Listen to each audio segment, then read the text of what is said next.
En las aulas del sistema educativo salvadoreño, los maestros ya no pueden enseñar conceptos como feminismo, diversidad, inclusión o cambio climático. Esas son las instrucciones de un nuevo manual de estilo y redacción difundido por el Ministerio de Educación que El Faro publicó esta semana. Bajo la capitana del Ejército y actual ministra de Educación, Carla Trigueros, el gobierno se preocupa más por el largo del cabello de los estudiantes y los uniformes impecables que por algunos problemas estructurales.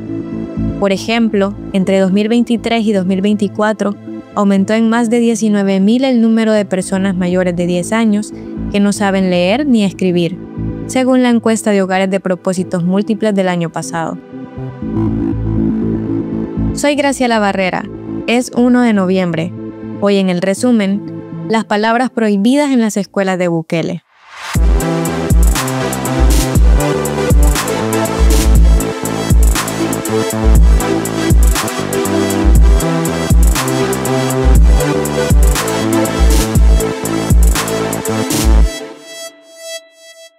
Soy Carlos Dada, director de El Faro. Hacer periodismo en Centroamérica es cada vez más difícil. Trabajamos bajo acosos, amenazas y detenciones arbitrarias por parte de regímenes que necesitan ocultar su corrupción, sus abusos de poder y sus pactos mafiosos. Informarte con El Faro es gratis. Hacer El Faro no. Demanda muchos recursos. Si nuestro trabajo te parece importante, ayúdanos a seguirlo haciendo. Unite como suscriptor en nuestro programa de excavación ciudadana. Ingresa a apoya.elfaro.net. Gracias. El manual de estilo y redacción ordena a los docentes eliminar palabras de la ciencia y ciencias sociales de los libros, guías y materiales oficiales, por considerarlas parte de una agenda globalista. Con globalista se refieren a la suposición de que existen organismos internacionales o potencias extranjeras que buscan imponer ciertas ideas en todo el mundo, especialmente en temas como la igualdad de género, diversidad sexual, la educación sexual o el medio ambiente. Esta es la primera vez que existe un material como este en el sistema educativo del país. Óscar Picardo, académico e investigador en educación, lo explica. Hasta ahora que vemos este cambio, de hecho yo en todos estos años que he trabajado nunca supe de un manual de estilo que tuviera el Ministerio de Educación y sobre todo un manual de estilo orientado, creo yo, por decirlo de alguna manera, al control ideológico, ¿verdad? Es decir, que el gobierno intenta definir qué ideas pueden enseñarse en las aulas y cuáles no. Prohibir conceptos como feminismo, feminista u orientación sexual marcan una línea conservadora que el gobierno anuncia desde hace tiempo. Por ejemplo, en febrero del año pasado, luego de la conferencia de acción conservadora, el presidente Bukele dijo esto. Bueno, nosotros no permitimos esas ideologías en las escuelas y en los colegios. Creo que es importante además no solo que la currícula no lleve esta ideología de género y todas esas cosas, sino que también es importante que los padres estén informados y tengan voz y voto en lo que van a aprender sus hijos. Inmediatamente después de eso, el entonces ministro de Educación, Mauricio Pineda, escribió en X: todo rastro de la ideología de género lo hemos sacado de las escuelas públicas. No es la primera vez que se intenta limitar ciertos temas en la educación salvadoreña. Picardo recuerda que, en la reforma educativa de 1995, se incluyeron módulos de educación sexual dentro de ciencias naturales. En ese momento, fue la Conferencia Episcopal que reaccionó, pero su intervención no pasó a más. Idalia Zúñiga, docente y líder sindical del Frente Magisterial Salvadoreño, nos contó que en las escuelas ya se había logrado incluir en la currícula las temáticas que ahora se prohíben. Temas de salud sexual reproductiva, se abordaban también con un lenguaje inclusivo y bueno, se iban tratando de, ya se había incorporado en la currícula todo este tipo de temas incluyentes y veníamos avanzando en esto. Cuando la capitana Trigueros asumió como ministra el 3 de octubre, repitió la prohibición a todos los centros educativos públicos y a las dependencias de ese ministerio el uso del lenguaje inclusivo. La medida, según el documento, tenía como finalidad garantizar el buen uso del idioma en todo material y contenido, además de proteger a la primera infancia, niñez y adolescencia de injerencias ideológicas que afecten su desarrollo integral. Mientras el gobierno debate qué conceptos pueden enseñarse en las aulas, El Salvador enfrenta desafíos educativos concretos. En 2024, más de 522.000 personas mayores de 10 años no sabían leer ni escribir, 19.000 más que en 2023. Oscar Picardo explica esas cifras. Me da la impresión de que hicieron un cálculo, bueno, quizás ya van a ir desapareciendo, no necesitamos invertir esfuerzos en alfabetización. Todos estos programas de las universidades desaparecieron y lo dejaron a que funcionara por ósmosis, es decir, que se fueran muriendo las personas mayores analfabetas y ya las nuevas generaciones iban a ser alfabetizados, pero no ocurrió eso. No ocurrió eso porque en el área rural es donde siempre ha habido más analfabetismo. El nuevo manual también puede impactar la enseñanza de materias como ciencias naturales, donde conceptos como el cambio climático o la reducción de desigualdades suelen estar integrados. Ese es un concepto clave en un país donde es común que las clases se suspendan por el clima, ya que el 90% del territorio es vulnerable a lluvias extremas, terremotos y erupciones. Un reportaje de Expediente Público, un medio que trabaja temas de investigación en Centroamérica, reveló esta semana un posible caso de nepotismo en el Registro Nacional de las Personas Naturales, conocido como RNPN.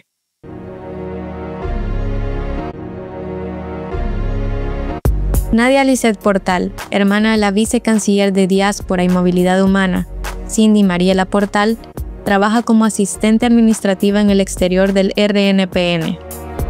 El RNPN es la institución que emite el documento único de identidad y resguarda la base de datos ciudadana del país. Justamente la vicecanciller Portal forma parte de la junta directiva que supervisa esa misma institución. Ocupa ese puesto en representación del Ministerio de Hacienda, según documentos oficiales del año 2021 a los que tuvo acceso Expediente Público. En otras palabras, mientras una tiene poder de decisión sobre el registro, la otra depende de ese mismo sistema. Y eso, según la Ley de Ética Gubernamental, podría representar un conflicto de interés. Esa ley prohíbe a los funcionarios contratar o nombrar familiares en lugares donde ejercen autoridad. El cargo que ocupa Nadia Portal está destinado a estudiantes de carreras como Administración de Empresas, Ingeniería Industrial o Ciencias Jurídicas. Sin embargo, ella es graduada de Medicina. Expediente Público también comprobó que fue contratada en 2022 y que, desde entonces, ha participado en más de 20 misiones en consulados y ferias de identidad en Europa. Cuando Bukele asumió el gobierno en 2019, era común que despidiera a través de X a familiares de políticos del anterior gobierno. Se acabó la fábrica de empleos, dijo. El gobierno salvadoreño reconoció que Irving Quintanilla, un joven salvadoreño de 24 años que fue deportado a Estados Unidos, junto con un grupo de venezolanos en marzo, está preso en el Centro Industrial de Cumplimiento de Penas y Rehabilitación de Santa Ana, y aseguró que se encuentra bien. Es noticia porque durante 7 meses el gobierno negó tener información sobre el paradero, y su familia lo consideraba desaparecido. La última vez que su familia supo de él fue el 9 de marzo, cuando llamó desde una cárcel migratoria en Texas antes de ser trasladado al CECOT. El gobierno entregó la información a la Comisión Interamericana de Derechos Humanos, que en agosto admitió una denuncia que la familia Quintanilla presentó por desaparición forzada. La CIDH pidió al Estado salvadoreño buscar a Irving, informar sobre su paradero y coordinar con su familia. El gobierno había dicho que no existía registro del ingreso de Quintanilla al país y que no tenía obligación de investigar un caso ocurrido fuera de su jurisdicción. Alegó que los responsables de su detención eran autoridades estadounidenses. La CIDH aclaró que su intervención no busca determinar culpables, sino obtener información. Pese a la respuesta y al cambio de versión, la CIDH no ha podido verificar la información. Ha solicitado visitar las cárceles del país en varias ocasiones, sin obtener respuesta. Si quieres conocer más detalles de este caso, lee la nota El Salvador admite que tiene en la cárcel a deportado que se tenía por desaparecido en elfaro.net. El juzgado segundo instrucción de Santa Tecla rechazó este martes 28 de octubre una petición para procesar en libertad al abogado Alejandro Enríquez y el pastor José Ángel Pérez, presos por acompañar una protesta pacífica que buscaba evitar el desalojo de 300 familias de la comunidad del Bosque. La protesta sucedió cerca de la entrada de la residencial donde vive el presidente Bukele. Enríquez y Pérez son procesados por los delitos de resistencia agresiva a la detención y desórdenes públicos. Llevan 4 meses presos. La defensa calificó la decisión como infundada y recordaron que los acusados presentaron arraigos suficientes para recuperar su libertad. Antes de la audiencia de revisión de medidas, Enríquez dio declaraciones al movimiento político Rebelión Verde El Salvador. Sin duda es un caso que está politizado, ¿no? En sí no hay delito, lo que hemos hecho nada más es defender la tierra, defender la vida, defender la gente empobrecida de este país, pero aquí seguimos. Sus abogados denunciaron que el ambientalista tiene lesiones en un brazo por las condiciones insalubres del penal y que el pastor Pérez tiene un problema de audición sin recibir atención médica. En el resumen reconstruimos este caso. Escucha el episodio Bukele reprime una protesta que llegó hasta su casa en El Faro Audio. Ahora, Gabriel Labrador nos trae un reporte de la antesala electoral de Honduras, donde el ejército ha pedido contar los votos. La frase que están por escuchar refleja lo frágil de las elecciones presidenciales que Honduras celebrará el próximo 30 de noviembre, donde compiten 5 partidos, incluyendo el Partido Libertad y Refundación Libre, liderado por Xiomara Castro, quien gobierna el país desde enero de 2022. Muy respetuosamente le dije al Pleno que participáramos nosotros, las Fuerzas Armadas, en la parte de que nos compartieran a nosotros los resultados en la Junta Receptora de Votos. Quien habla es Roosevelt Hernández, jefe del Estado Mayor de las Fuerzas Armadas de Honduras y aliado de la presidenta Xiomara Castro. Sus palabras describen un hecho inédito: la posible intromisión del ejército en el conteo de votos, una función que por ley pertenece únicamente al Consejo Nacional Electoral. Solo nos interesa una acta, como reza la Constitución, que es el acta presidencial, de la elección presidencial, donde nosotros, pues, a través de esa información, de esa contabilización de los 5 partidos, nosotros recogerla y poder llevar esa información hacia nuestros centros de operaciones y tener nosotros también el conteo final de la parte presidencial. La frase causó alarma porque en marzo, durante las elecciones primarias, es decir, cuando la población elige a los candidatos presidenciales que competirán en noviembre, el ejército perdió la custodia de varias cajas con papeletas que no llegaron a los centros de votación. La Fiscalía montó una investigación para determinar responsabilidades. El ejército es el encargado de distribuir las papeletas en todo el país. Y el general Hernández, en aquel momento, dijo que el error era parte de la experiencia que estaban adquiriendo. El Consejo Nacional de Elecciones por ahora rechaza la petición que ha hecho Hernández. La participación de los militares en política partidaria no puede ser directa. Desde el fin de las guerras civiles en Centroamérica a finales del siglo pasado, las constituciones les otorgaron un rol sujeto al poder civil. En julio, la presidenta del Consejo Nacional de Elecciones, que representa al partido de oposición liberal, renunció argumentando amenazas y que nunca llegaba a consensos con los otros 2 consejeros, que representan al partido de gobierno, Libre, y el Partido Nacional. El Congreso no aceptó la renuncia, lo que provocó más estancamiento.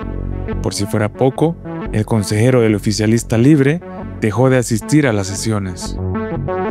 La crisis se resolvió en agosto, pero una reciente misión del National Democratic Institute encontró que todos los sectores siguen con temores por las amenazas de grupos criminales, la polarización política y el uso del sistema penal para atacar a contrincantes.